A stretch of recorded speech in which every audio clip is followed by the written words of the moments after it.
రెడ్డి గారి ఆదేశాల మేరకు ఈ రోజు రాష్ట్ర వ్యాప్తంగా ఈ డిఎస్సి పై జరిగిన అవకతవకలకి జిల్లా కలెక్టరేట్ ఆఫీస్ ఎదుట ధర్నా కార్యక్రమం వైఎస్ఆర్ కాంగ్రెస్ పార్టీ యువజన విభాగం తరఫున చేయడం జరుగుతుంది.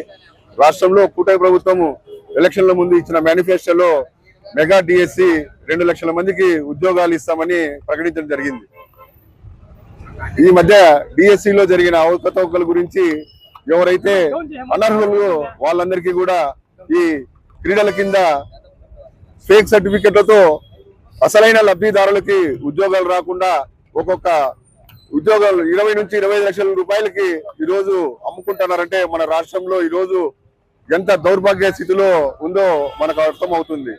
ఎంతో మంది యువతీ యువకులు ఎన్నో సంవత్సరాలు చదువుకొని కష్టపడిన వాళ్ళకి ఎవరికి ఈరోజు ఈ డిఎస్సిలో ఉద్యోగులు రాక చాలా బాధపడుతున్నారు. ఈ జరిగిన మోసానికి దగాకి ఎవరైతే మన విద్యాశాఖ మంత్రి లోకేష్ గారు వెంటనే రాజీనామా చేయాలి. అలాగే ఈ జరిగిన అవకతవకలకి సిబిఐ తరఫున విచారణ చేసి ఎవరైతే అర్హులు ఉన్నారో వారికి ఖచ్చితంగా వాళ్ళ ఉద్యోగాలు వాళ్ళకు వచ్చేలా ప్రభుత్వం త్వరగా ఏదో ఒకటి పరిష్కారం చూపి న్యాయం చేయాలని మేము వైఎస్ఆర్ కాంగ్రెస్ పార్టీ యువజన విభాగం తరఫున పోరాడుతున్నాం.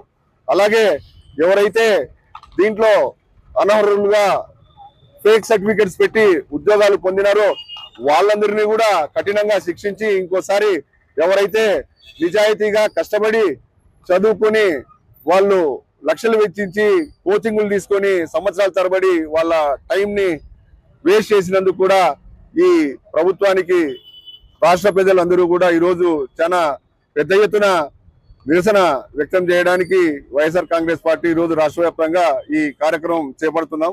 ఖచ్చితంగా ఎవరైతే అర్హులు ఉన్నారో వారందరికీ ఉద్యోగాలు వచ్చేంత వరకు వైఎస్ఆర్ కాంగ్రెస్ పార్టీ తరఫున పోరాటం చేస్తూనే ఉంటాం. గవర్నమెంట్ కూడా వీటిని తొందరగా పరిష్కరించాలని హెచ్చరిస్తున్నాం.